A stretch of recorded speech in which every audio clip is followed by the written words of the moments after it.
우리 일상 속에서는 다시라는 단어가 참 자주 등장합니다. 시험을 망치고 나면 다시 공부해야 합니다. 운동을 하다가 다이어트에 실패하면 다시 다이어트와 운동을 해야 합니다. 게임을 하다가도 한번 지거나 또 게임이 마음대로 안 풀리면 우리에게는 다시 시작이라는 버튼이 있습니다. 그런데 신앙생활도 그렇습니다. 우리는 하나님의 말씀을 알고 있지만 때로는 피하고 싶고 도망치고 싶을 때가 있습니다. 실제로 피하기도 하고 도망치기도 합니다. 그런데 하나님은 거기서 끝내지 않으십니다. 실패한 자리에서 우리를 다시 부르시고 다시 시작할 수 있도록 말씀해 주십니다. 오늘 본문은 바로 그 장면을 보여줍니다. 물고기 뱃속에서 하나님의 구원을 경험한 요나가 하나님의 말씀을 피해 도망쳤던 그 요나가 다시 하나님의 말씀 앞에 서게 됩니다. 여호와의 말씀이 두 번째 요나에게 임하니라. 첫 번째 기회를 놓쳤어도 하나님은 두 번째로 말씀해 주십니다. 도망쳤던 자리, 실패했던 자리, 포기했던 자리에서 끝내지 않고 다시 말씀하시고 다시 순종의 길로 이끄십니다. 그럼에도 불구하고 우리는 다시 나의 생활과 어울려 보이지 않는 하나님의 말씀이라는 그 부담스러운 순종으로 또 현장으로 나아가게 될 것입니다. 오늘 우리는 요나가 두 번째 말씀 앞에서 어떻게 걸음을 떼었는지를 보게 될 것입니다. 그리고 우리도 똑같이 하나님의 동일한 말씀 앞에 어떻게 반응해야 할지 함께 살펴보고자 합니다. 그리고 그 속에서 하나님이 보시는 순종과 우리의 순종을 바라보며 다시 한번 말씀을 순종하는 자리에 함께 서기를 원합니다. 오늘 요나는 다시 하나님의 말씀의 자리 앞에 서게 되었습니다. 하나님의 구원을 경험한 요나는 실패의 자리를 딛고 하나님의 말씀 앞에 서게 됩니다. 1절에서 2절에 보면 여호와의 말씀이 두 번째로 요나에게 임하니라 이르시되 일어나 저 큰 성읍 니느웨로 가서 내가 내게 명한 바를 그들에게 선포하라 하신지라. 하나님께서 다시 요나에게 말씀하실 때 그 말씀의 내용은 어떠합니까? 1장에서의 말씀과 같이 다시 니느웨로 가서 말씀을 선포하라고 하십니다. 하나님께서는 불순종하여 실패 속에 있었던 요나에게 다시 동일한 말씀으로 하나님의 말씀에 순종하기를 촉구하고 계시는 것이죠.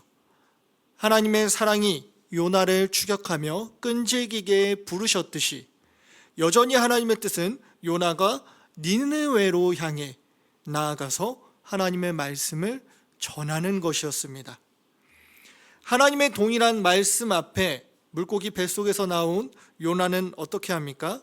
3장 3절에 보면 요나가 여호와의 말씀대로 일어나서 니느웨로 가니라 라고 되어 있습니다. 요나는 드디어 하나님의 말씀대로 일어나 니느웨로 나아가게 됩니다. 여기서 우리가 발견할 수 있는 것은 무엇입니까? 하나님께서 우리를 향한 계획은 한결같으시다는 것입니다. 우리가 어떤 의견을 제시하든 하나님의 계획은 한결같으십니다. 하나님의 뜻은 언제나 동일합니다. 우리가 아무리 하나님의 말씀을 피하고 도망칠지라도 결국 돌고 돌아 하나님의 동일한 그 말씀 앞에 서게 되는 것이죠. 하지만 우리가 돌고 돌면서 달라지는 것이 있다면 이것이 있습니다. 요나가 무엇이 달라졌습니까? 이제는 하나님의 마음을 깨달았기에 실패를 딛고 작은 순종의 발걸음을 내디딜 수가 있게 된 것이죠. 하나님의 뜻은 동일했고 달라진 것이 있다면 요나의 마음 가운데 작은 순종이 일어나고 있는 것입니다. 우리의 삶의 많은 영역에서 하나님의 말씀을 만나고 때로는 피하지만 결국 우리는 하나님의 주권 앞에 삶의 전 과정을 통해서 하나님의 마음을 이해하게 됩니다. 그렇게 하나님의 마음을 이해하게 될 때마다 우리는 작은 순종의 걸음을 한 걸음씩 내딛게 됩니다. 하지만 우리가 질문하고 싶은 건 이것이죠. 우리는 다시 그 말씀 앞에 작은 순종의 걸음을 떼지만 그 작은 순종이 쉽지 않았던 그 부담과 다시 마주해야 한다는 현실입니다. 그래서 요나서 3장 3절의 뒷부분은 이렇게 됩니다. 니느웨는 사흘 동안 걸을 만큼 하나님 앞에 큰 성읍이더라. 니느웨에 대한 표현처럼 우리의 작은 순종이 후련하지 않은 요소가 될 때가 우리 가운데 있습니다. 요나라는 사람이 니느웨를 향해서 걸었지만 니느웨는 사흘 동안 걸어야 할 만큼 하나님 앞에 큰 성읍이라는 것입니다. 근데 니느웨라는 곳이 어떤 곳입니까? 요나가 절대로 가기 싫은, 절대로 마주하기 싫었던 곳입니다. 그곳에 가는 것도 싫었는데 하나님의 말씀 앞에 다시 섰을 때 마음을 정하고 지금 작은 걸음을 내딛은 것입니다. 하지만 그 순종의 길이 요나에게만큼은 너무나 큰 것이죠. 1초도 있기 힘든 곳을 사흘이나 걸어야 돌 수 있다니. 마음을 정하고 다시 바라봐도 그 부담이 없는 게 아닙니다. 순종은 하지만 후련하지 않은 순종의 걸음을 걷게 될 때가 우리가 말씀을 순종하는 과정 가운데 일어날 수 있다는 것입니다. 예를 들어 누군가를 용서해야 하는 문제 앞에서 하나님의 말씀을 피해 돌고 돌았지만 결국 하나님의 마음을 깨달아서 작은 순종의 걸음을 내딛었습니다. 하지만 내가 바뀐 것이지 그 사람이 바뀐 것은 아니기 때문에 여전히 그 상대를 마주하는 것이 어려운 건 사실입니다. 직장에서 그리스도인으로서 다른 선택을 하고자 할 때에 그동안은 사회생활이다, 융통성이다 라는 말로 적당히 넘어갔지만 진짜 그 선택을 해야 할 때 그 후폭풍, 나에 대한 시선이 두려운 것도 사실입니다. 가정에서는 어떻습니까? 그동안 돌고 돌아 내가 하고 싶은 대로, 내가 원하는 대로 했었는데 잠깐 다른 선택으로 다른 모습을 보인다고 해서 작은 순종의 걸음을 걸었다고 해서 가족들이 나를 인정해 주는 것은 아니지 않습니까? 우리 또한 작은 순종의 걸음을 떼긴 했지만 요나와 같이 사흘길과 같은 큰 도시 앞에 마음이 후련하지 않은 걸음을 걸어야 할 때가 있다는 것입니다. 순종의 걸음을 뗐지만 어차피 이런 마음인 거, 이런 순종을 하는 게 맞는가? 아니, 이게 순종이 맞는가? 라는 질문으로 시간을 보내기도 하고 다시 돌아가고 싶은 마음이 우리의 걸음 가운데 일어난다는 것이죠. 하지만 요나의 이런 작은 순종 속에서 우리가 바라봐야 할 것이 있습니다. 그것은 요나가 아니라 하나님의 일하심에 대한 부분입니다. 몇 가지 나눠보면 함께 생각해 보겠습니다. 첫 번째는 하나님께서는 우리의 전 과정의 순종이 아니라 시작도 순종이라고 보신다는 것입니다. 순종의 걸음을 뗐지만 불편한 마음과 상황 속에서 작은 순종의 걸음은 아무 의미가 없어 보일 때가 있습니다. 요나의 모습 속에서 우리가 발견해 볼 게 있는데요. 4절에 보면 요나는 분명히 니느웨 성읍을 돌았습니다. 그리고 단 하루 동안 돌아다니며 외쳤습니다. 우리는 3절을 통해 알고 있습니다. 니느웨는 얼마나 걸어야 되는 곳이라고 했죠? 사흘 동안.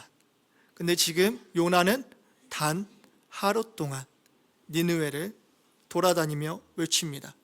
눈여겨볼 게 있습니다. 제가 빨간색 표시를 해놨는데 요나의 메시지입니다. 40일이 지나 니느웨가 무너지리라. 우리 냉정하게 한번 문장을 보면 좋겠습니다.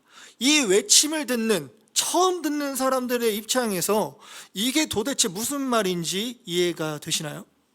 길을 거니고 있는데 갑자기 어떤 사람이 40일이 지나면 니느웨가 무너지리라 이렇게 이야기합니다. 이해가 되지가 않습니다. 이 문장을 원어로 보면 단 5단어입니다. 다섯 단어 외치며 다닙니다. 전형적인 회개의 선포의 방식처럼 죄의 이유라든지 회개에 대한 촉구라든지 회개에 대한 방법이라든지 설명하는 게 하나도 없습니다. 그저 40일이 지나 니느웨가 무너지리라 라고 외친 겁니다. 그런데 이 무너진다는 원어로 본다면 뒤엎다, 변화되다 라는 의미입니다. 이건 이제 무너진다 라고 저희가 이해할 수 있게 의역을 한 것이죠. 근데 원어로 직역하면 니느웨가 뒤집어진다, 니느웨가 변화된다, 40일이 지나. 자, 여러분께 묻겠습니다. 이 표현 자체가 모호하지 않습니까? 무슨 말인지 이해가 되시나요? 앞뒤에 어떤 내용도 없습니다. 요나는 단 하루 동안 이 얘기만 한 겁니다. 40일이 지나 니느웨가 뒤엎어진다, 또는 40일이 지나 니느웨가 변화된다. 뭘 원하는지도 모호하고 왜 이런 말을 하는지도 알 수가 없는 내용인 것이죠. 도대체 요나는 어떤 말을 전한 것입니까? 자, 이런 입장에서 본다면 요나의 순종은 완벽한 순종이 맞는 것입니까? 사흘길인데 하루만 걷고 또 외치는 내용은 모호합니다. 이걸 우리가 하나님의 말씀에 온전히 순종했다라고 볼 수 있냐는 것이죠. 요나가 이렇게 하는 이유는 4장에서 찾아볼 수 있습니다. 요나서 4장 1절에서 2절에 보면 요나가 매우 싫어하고 성내며 여호와께 기도하여 이르되 여호와여 내가 고국에 있을 때에 이러하겠다고 말씀하지 아니하였나이까. 그러므로 내가 빨리 다시스로 도망하여 싸우니 주께서는 은혜로우시며 자비로우시며 노하기를 더디하시며 인애가 크시사 또 뜻을 돌이켜 재앙을 내리지 아니하시는 하나님이신 줄을 내가 알았음이니이다. 요나는 하나님이 어떤 분인지를 깨달았습니다. 하나님이 어떻게 하시고자 하시는지도 알았습니다. 왜죠? 하나님의 마음을 알았으니까요. 그렇기 때문에 요나가 작은 순종의 걸음을 떼었지만 요나의 마음은 복잡합니다. 여전히 요나에게 니느웨는 적개심이 가득한 나라였기 때문입니다. 니느웨가 하나님의 마음을 깨달아 자신처럼 말씀에 순종하는 것, 그것이 마음 가운데 완전히 동의가 되지 않는다는 것을 요나의 입술의 고백을 통해 알 수 있습니다. 그럼에도 불구하고 눈여겨볼 것은 적어도 요나는 마음에 완벽히 동의가 되지 않았을지라도 하나님의 마음을 알았기에 그 말씀 앞에 작게나마 입술을 열었고 짧은 시간이나마 걷는 작은 걸음을 걸었다는 것입니다. 우리는 종종 순종에 대해 생각할 때 내가 마음에 내킬 때까지만, 동의가 되는 것까지만 순종할 수 있다고 생각합니다. 다시 말해서 하나님의 마음이 이해되어지고 동일한 말씀에 대해 순종할 때 중간에라도 내 마음이 동의가 되지 않거나 내키지 않는 순간이 온다면 우리는 그것은 순종이 아니다라고 정의하고는 한다는 것이죠. 나의 완벽한 동의가 없이 이루어지는 모든 과정은 순종으로 인정하지 않는다는 것입니다. 그래서 우리는 그것을 실패로 바라본다는 것이죠. 이건 순종이라는 단어가 주는 의미 때문일 것입니다. 순종은 내가 마음에 동의하고 움직여야 하는 것이기 때문입니다. 그래서 말씀에 순종하지 못할 때에 중간에 지쳐 넘어질 때 우리는 이렇게 말하고는 합니다. 알죠. 어떤 말씀인지 알고 하나님이 어떤 요구하시는지도 알겠어요. 시도하지 않은 것도 아닙니다. 그런데 마음이 가지 않는 걸 어떻게 합니까? 마음이 지금 가지 않는데 그건 순종이 아니지 않나요? 대체로 연말에 선생님 그만두신다는 분들이 많이 이런 말씀 하십니다. 마음이 가지 않는데 그건 순종이 아니지 않나요? 어떻게 생각하시나요, 여러분? 마음이 가지 않은 건 순종이 아닌 겁니까? 그런데 우리가 요나를 보며 알 수 있는 것이 무엇이죠? 마음이 내키지 않아도 의미 없어 보이지만 말씀을 따라 걷는 그 걸음이라면 순종은 순종이라는 것입니다. 말씀에 따라 나의 감정이 어떠하든 발걸음을 띈다는 그 자체, 그 시작이 하나님의 마음을 이해한 것이고 하나님의 말씀에 적어도 내가 그 순간은 동의한 것이기 때문에 하나님 앞에서는 큰 의미가 있다는 것이죠. 그 작은 걸음의 과정 속에서 나의 마음이 나중에 바뀔지라도, 감정이 두렵고 무겁더라도 발걸음을 떼었다면, 그리고 움직였다면 그것만으로도 하나님은 순종으로 보신다는 것입니다. 그렇기 때문에 우리가 하나님의 마음을 조금이라도 깨닫고 작은 발걸음을 억지로라도 떼는 그 자체가 정말 중요하다는 것이죠. 잠깐의 하나님의 마음을 이해하고 발걸음을 뗐지만 이내 동의가 안 되고 마음이 어려우십니까? 괜찮습니다. 작은 걸음을 떼는 것이 이미 순종입니다. 말씀 앞에 일단 발걸음을 떼는 저와 여러분이 되길 원합니다. 그리고 하나님은 그런 작은 순종을 사용하기를 원하십니다. 두 번째로 우리가 볼 것이 있습니다. 앞서 말한 것처럼 하나님은 작은 걸음일지라도 하나님의 일을 하신다는 겁니다. 내키지 않은 걸음일지라도 작심삼일처럼 잠시 순종의 작은 걸음을 떼었지만 이내 동의가 되지 않아 마음이 무거워서 두려워서 중간에 포기했을지라도 발걸음을 떼야 하는 이유를 오늘 발견하게 됩니다. 우리 5절에서 9절을 같이 한번 읽겠습니다. 같이 읽겠습니다. 니느웨 사람들이 하나님을 믿고 금식을 선포하고 높은 낮은 자를 막론하고 굵은 배의 옷을 입은지라. 그 일이 니느웨 왕에게 들림에 왕이 보좌에서 일어나 왕복을 벗고 굵은 배옷을 입고 제 위에 앉으니라. 왕과 그의 대신들이 조서를 내려 니느웨에 선포하여 이르되 사람이나 짐승이나 소떼나 양떼나 아무것도 입에 대지 말지니 곧 먹지도 말 것이요 물도 마시지 말 것이며 사람이든지 짐승이든지 다 굵은 배옷을 입을 것이요 힘써 하나님께 부르짖을 것이며 각기 악한 길과 손으로 행한 강포에서 떠날 것이라. 하나님이 뜻을 돌이키시고 그 진노를 그치사 우리가 멸망하지 않게 하시리라. 그렇지 않을 줄을 누가 알겠느냐 한지라. 요나는 작은 걸음을 떼었지만 우리가 보기에 완벽한 순종의 모습은 아니었습니다. 이건 확실합니다. 모호했고 짧았습니다. 그의 순종은 억지로 하는 복종 같아 보였습니다. 하지만 그 작은 5단어의 외침이 어떤 결과를 가져오는 것이죠? 니느웨 사람들이 하나님이라는 분을 알게 됩니다. 그리고 금식을 선포합니다. 왕까지 나서서 굵은 배옷을 입고 금식하며 하나님께 회개함으로 용서를 구하는 것이지 않습니까? 사흘길을 하루만 걸었고 애매모호한 5마디 뿐이었는데 사람들이 변하는 것을 요나가 지금 보고 있는 것입니다. 순종이라고 보기에는 애매한 작은 걸음이었는데 하나님의 말씀에 아주 작게나마 따라갔을 뿐인데 그 현장에서 하나님의 일하심을 보게 되는 것이죠. 우리의 걸음 또한 마찬가지입니다. 우리가 말씀을 따라 걸음을 뗀 그 순간부터 우리는 보게 되는 것이 있습니다. 그것은 내가 이렇게 움직였더니 하나님께서 이렇게 일하시더라, 이게 아닙니다. 아주 작은 걸음을 떼었을 뿐인데, 아니 어쩌면 잠깐 떼고 포기했는데 하나님은 여전히 일하시더라를 보게 되는 것입니다. 어쩌면 나의 완벽한 순종은 하나님의 일하심을 보지 못하게 하는 가림막이 될지도 모릅니다.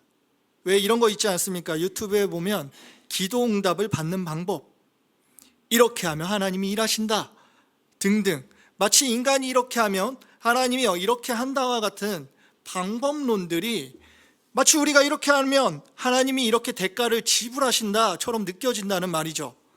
그래서 우리의 작은 불순종의 그 모습이 마치 하나님이 일하지 않는 요소처럼 우리에게 다가온다는 것입니다. 이게 어쩌면 완벽한 순종의 함정입니다. 하지만 하나님은 그렇게 일하지 않습니다. 하나님은 그저 자신의 뜻에 따라 자신의 일을 하실 뿐입니다. 애초에 죄인된 인간은 연약하기 때문에 완벽한 순종을 할 수가 없습니다. 그래서 우리는 하나님의 일하심을 볼 수 있습니다. 우리가 잠깐 순종의 걸음을 떼었지만 중간에 포기하거나 말씀이 마음에 더 이상 와닿지 않거나 두려움으로 걸음을 멈췄을지라도 우리에게 은혜가 있는 것은 하나님은 하나님의 일을 하시기 때문입니다. 왜 일하시는 거죠? 하나님의 일이기 때문에 하시는 겁니다. 우리가 무엇을 해냈기 때문에 하나님이 일하신 것이 아니라 우리는 그저 하나님께서 일하시는 그 자리에 초대된 것이죠. 그 현장을 보는 은혜를 누리는 것입니다. 그 작은 순종은 그저 하나님께서 일하시는 것을 보는 문을 여는 것입니다. 관계에 대한 순종, 직장에서의 순종, 가정에서의 순종 등 말씀을 따라 시도했지만 마음처럼 되지 않습니다. 이내 포기하고 내려놓았을 때 우리는 하나님의 일하심을 보게 되는 경험들이 있지 않습니까? 이게 요나의 모습이었습니다. 마음의 감동으로 움직였지만 이내 동의되지 않아서 대충 했습니다.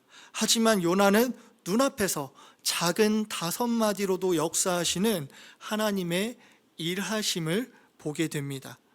우리가 작은 순종의 걸음이 무의미하게 느껴질지라도 떼기만 한다면 우리는 하나님께서 직접 자신의 뜻을 우리에게 보여주시는 것을 보게 될 것입니다. 완벽한 순종이 아니어도 괜찮습니다. 하나님의 일하심은 우리의 순종의 모습과 비례하지 않습니다. 하나님은 하나님의 일을 하시고 우리는 그 현장에 초대된 것뿐입니다. 그 초대에 어떻게 반응하는 것입니까? 작은 순종의 걸음으로 반응하는 것입니다. 사랑하는 여러분, 말씀을 정리하고자 합니다. 요나는 분명 말씀에 반응했고 하나님의 말씀에 따라 작은 걸음을 떼었습니다. 하지만 다시 인간적인 감정 앞에 니느웨를 진심으로 품지 못했습니다. 그 결과 사흘길을 단 하루 5단어의 애매모호한 외침으로 그의 순종의 모습은 아쉬운 모습으로 끝이 납니다. 우리의 순종은 어떠합니까? 하나님의 말씀 앞에 돌고 돌아 반응하지만 다시 현실 앞에 포기하고 무거운 마음으로 발걸음을 떼지 않습니까? 그렇지만 우리는 그 작은 걸음을 가볍게 보지 말아야 합니다.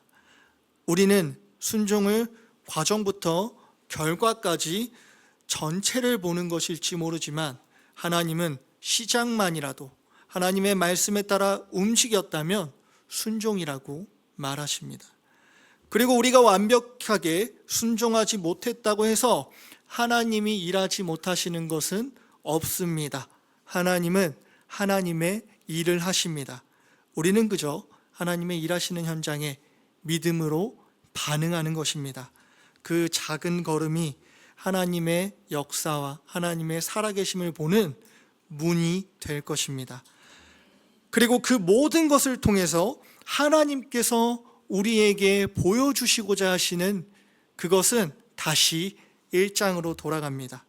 우리 요나서 3장 10절의 내용을 한번 읽어볼까요?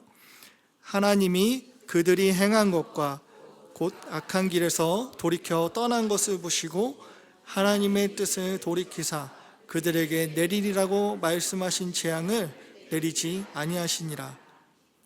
다시 돌고 돌아 요나가 보게 된 것은 무엇이죠? 하나님의 마음. 하나님의 마음을 깨닫고 알아가는 것. 하나님이 어떤 분이신지를 알게 하고자 하시는 하나님 말씀으로의 초대였다는 걸 보여주시는 것이죠. 오늘도 하나님은 우리 각자에게 말씀하십니다. 하나님의 마음을 보여주시고자 우리를 하나님이 일하시는 현장으로 지금 초대하고 계십니다. 관계에 대한 순종, 직장에서의 순종, 가정에서의 순종, 어떤 순종일지 모르겠습니다. 수많은 말씀의 현장에 반응하면서 지금 작은 걸음을 떼길 원하십니다. 각자의 자리에서 지금 작은 걸음을 떼야 할 곳이 어디입니까? 작심삼일일지라도 억지로 하는 마음이 중간에 들지라도 일단 걸음을 떼시기 바랍니다. 그렇게 걸음이 떼어졌을 때 우리는 완벽하게 하지 않았지만 일하시는 하나님을 보게 될 줄 믿습니다. 그리고 그 속에서 다시 우리는 하나님의 마음을 깨달아 알게 될 줄 믿습니다. 우리 이 시간 함께 기도하기 원합니다.